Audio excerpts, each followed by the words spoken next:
నేనండి మీ పద్మగంట డిఎంనండి. ఇవాళ meal maker curry చేస్తున్నాను. మిల్ మేకర్ మటన్ చికెన్ కంటే మించిందండి మిల్ మేకర్ కర్రీ. ఒక్కసారి తిన్నారంటే మళ్ళీ మళ్ళీ తింటానంటారండి. దానికి కావాల్సింది మిల్ మేకర్లు ఒక కప్పు 2 తీసుకొని 20 మినిట్స్ నానబెట్టుకోవాలి. నానబెట్టుకొని అవి పక్కకు పెట్టుకోవాలి. టమాటాలు, పచ్చిమిరపకాయలు, ఆనియన్స్ అవన్నీ కర్రీకి కావాలి. అవన్నీ చిన్న చిన్నగా కోసుకోవాలండి. పెద్ద పెద్దగా కోసుకుంటే బాగుండదండి. అన్నీ చిన్న చిన్నగా కోసుకొని పక్కకు పెట్టుకోవాలండి. ఇంకా మనం 20 మినిట్స్ నానబెట్టిన మిల్ మేకర్ ఉన్నాయి కదండి, వాటిని తీసుకొని బాగా గట్టిగా పిండుకోవాలండి. వాటర్ కొద్ది కూడా ఉంచకూడదండి. అవి కూడా అట్లా పిండుకున్నవన్నీ ఒక పక్కకు పెట్టుకోవాలండి. పెట్టుకున్న తర్వాత ఈ గ్రేవీ కోసం యాలకులు, దాల్చిన చెక్క, లవంగాలు ఇవన్నీ బాగా మిక్సీకి వేసుకోవాలి కదండి.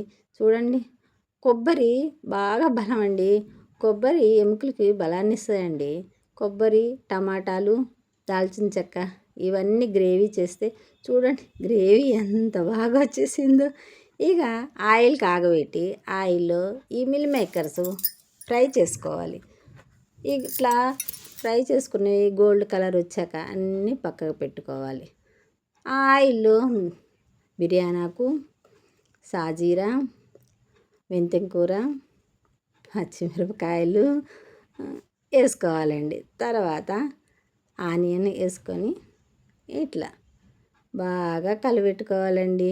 చూడండి కరివేపాకు, ఫ్రెష్ కరివేపాకు ఎంత బాగుందో. తర్వాత ఉప్పు అన్నేసి చూడు నన్నేసి చూడు అన్నట్లు ఉప్పు వేసుకోవాలండి. ఉప్పు వేసుకొని బాగా కలిపెట్టుకోవాలి.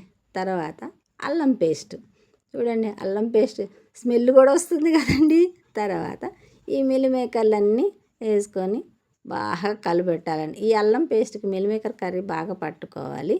తర్వాత ఒక 2 నిమిషాలు అయినాక టమాటా గ్రేవీ వేసి తర్వాత పసుపు కూడా వేసుకోవాలండి. పసుపు పొడి వేసుకున్నాక ధనియాల పొడి 2 స్పూన్ల ధనియాల పొడి వేసుకొని బాగా కలిపెట్టుకోవాలండి. బాగా కలిపెట్టుకొని తర్వాత కొద్దిగా వాటర్ వేసుకోవాలి. వాటర్ వేసి ఒక్క 10 నిమిషాలు మూత పెట్టుకొని ఉంచుకోవాలండి.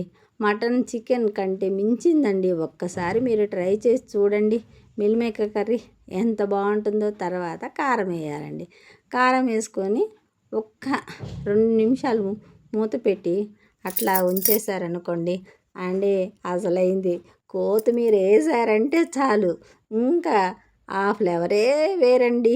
చూడండి కొత్తిమీర వేస్తున్నాను, స్మెల్ గుమగుమలాడిపోతుంది. అబ్బా చూడండి మిల్ మేకర్ కర్రీ రెడీ. ఇక బబుల్స్ వచ్చేటప్పుడు వచ్చాయనుకోండి కూర రెడీ అయినట్టేనండి. ఎంత బాగుందో మిల్ మేకర్ కర్రీ. ఒక్కొక్క ముద్ద తింటూ అబ్బా మటన్ చికెన్ కంటే మించిందండి. ఏమండో చికెన్ కాదండి మిల్ మేకర్ కర్రీ అండి. ఎంత బాగుందో చూడండి.